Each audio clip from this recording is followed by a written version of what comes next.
Olá, alunos, bom dia. Vamos aí para a nossa última aula da semana. Nós vamos trabalhar um pouquinho de ciências hoje, tá? Vocês vão abrir o livro Buriti Mais Ciências nas páginas 64 e 65, tá bom? Hoje nós vamos aí para o terceiro capítulo. Vamos continuar falando sobre a água. Hoje nós vamos conhecer um pouquinho o ciclo da água, tá? Então a gente vai entender aí, ó, nós temos o estado líquido, o estado sólido e o estado gasoso. Vocês vão conhecer um pouquinho aí, não sei se já ouviram falar, né? Então nós vamos entender um pouquinho o ciclo da água, tá bom? Na natureza, a água passa de um estado físico para o outro, constantemente, tá? Então, o estado físico é esse que eu falei: o estado gasoso, o estado líquido e o estado sólido. Ela também está sempre em movimento, mudando de um lugar para o outro. Esses eventos são chamados de ciclo da água ou ciclo hidrológico, tá? Então, prestem atenção. Essa mudança, esse movimento da água é chamado de ciclo da água ou ciclo hidrológico. Então vamos ler esse daqui primeiro, ó. Nas camadas mais frias da atmosfera, a atmosfera, gente, fica lá naquela parte azul que a gente olha do céu, né? Então lá é a nossa atmosfera, tá bom? O vapor de água se condensa, ou seja, ele passa do estado gasoso, né? Lá na atmosfera existem vários gases e o vapor de água também existe lá na atmosfera. Então ele vai se condensando e aí ele vai passando do estado gasoso para o estado líquido, tá bom? Formando as pequenas gotas que compõem as nuvens. E aí o vento desloca as nuvens de um lugar para o outro, né? Então a gente tá lá naquele dia de sol, aquele céu azul, de repente começam a chegar as nuvens. Quem que traz as nuvens? O vento, né? O vento vai deslocando as nuvens, que vai chegando aí na nossa região, como hoje, por exemplo, né? Além do frio, bastante chuva. E aí ela entra do estado gasoso para o estado líquido, né? Se a gente for ver, por exemplo, a gente tá tomando banho lá, né? O vapor, aí fica tudo embaçado, espelho, box, né? Depois, o que que acontece? Aquele vapor da água, ele vai se condensando e aí começa a escorrer, né? Dependendo do dia, você vê o azulejo, quando você sai do banho, o azulejo começa a escorrer água, o espelho, box, né? Que aí ele sai do estado gasoso e ele entra para o estado líquido, tá bom? Para vocês entenderem um pouquinho. Aí nós vamos vir para cá, ó. A água do solo e dos oceanos, rios e lagos, ela também evapora, né? Dependendo daquele dia que tá muito quente, por exemplo, choveu. Aí na sua rua ficou lá uma poça d'água. Conforme vai passando os dias de sol, a poça ela vai secando, não vai? Então, a água ela está evaporando por conta do calor, do sol, né? Isso acontece também lá nos oceanos, rios e lagos, tá? Quando a gente vai na praia, se você andar só pela orla, não entrar no mar, ou até mesmo ficar na areia, a gente fica com o corpo grudando, né? Porque é a famosa, a gente conhece como maresia. Na verdade, é a água que ela vai sendo evaporada. Dependendo do dia, nem algumas vezes eu pratico a corrida, né, como todos sabem, e às vezes você tá andando à noite na praia, você vê refletindo no poste de luz, você consegue enxergar a umidade, né, a quantidade de água ali que está sendo evaporada, tá? Ou seja, então vamos voltar aqui, ó. A água do solo e dos oceanos, rios e lagos evapora, ou seja, ela passa do estado líquido para o gasoso. Você vê, ó, aqui, ó, ela estava no estado gasoso lá da atmosfera e aí ela passa para o estado líquido, que eu dei o exemplo para vocês aí quando a gente vai tomar banho, né?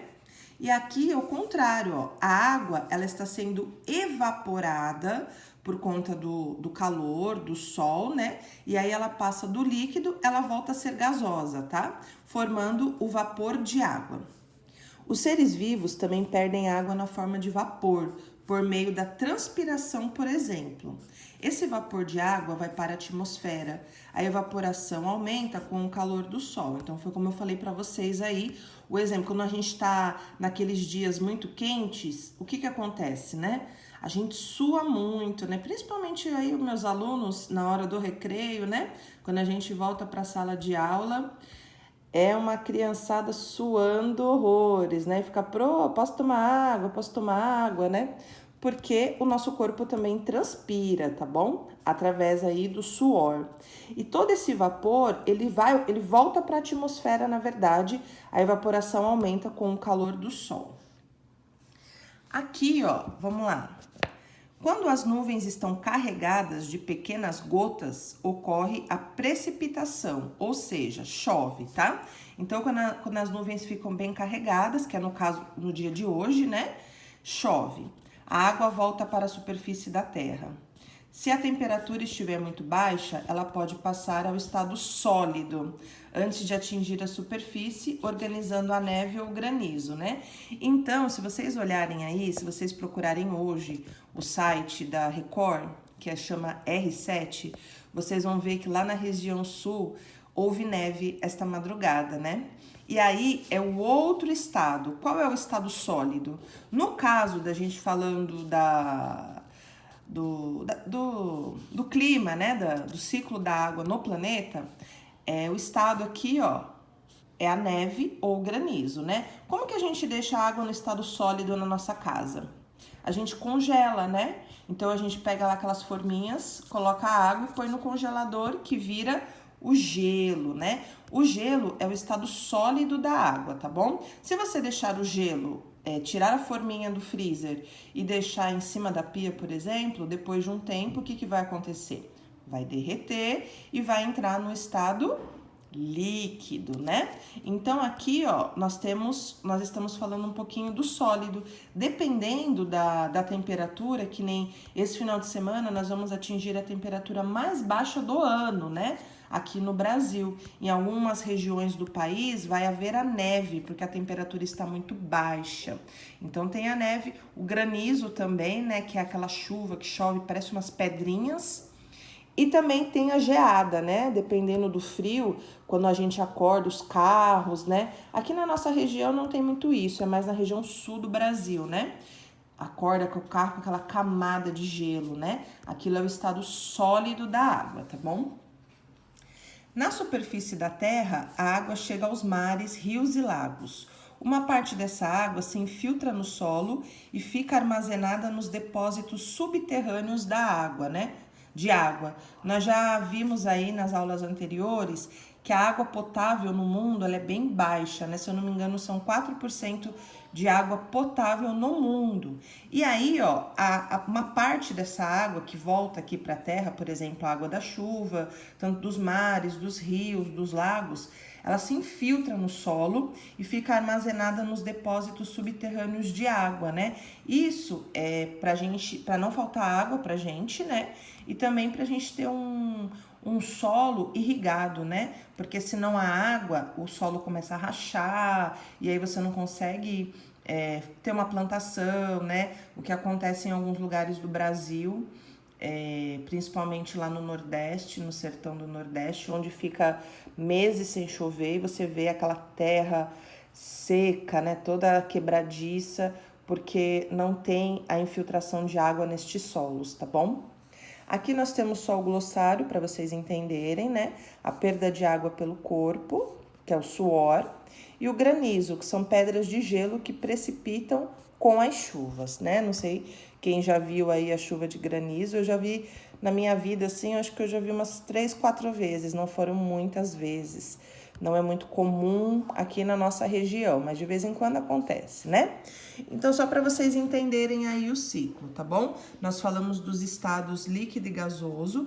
Então, a água, ela está em constante movimento. Lá na atmosfera, ela está em estado gasoso, ela passa para o estado líquido, e aí ela se transforma em chuva, e aí ela volta de novo para a terra, cai aqui nos rios, mares, lagos. Depois, com o calor, essa água é evaporada novamente e retorna para a nossa atmosfera em estado gasoso.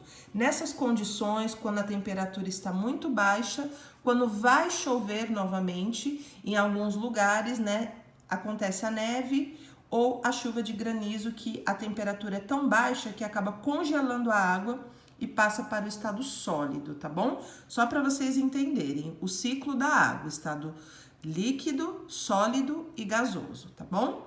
Depois que vocês fizerem aqui a página 64, vocês vão para o estudo do texto aqui, desculpa a minha folhinha rabiscada, que foi a primeira que eu vi aqui da minha bebê. Vocês vão aqui para a página 65 e vão responder o estudo do texto para mim, tá bom?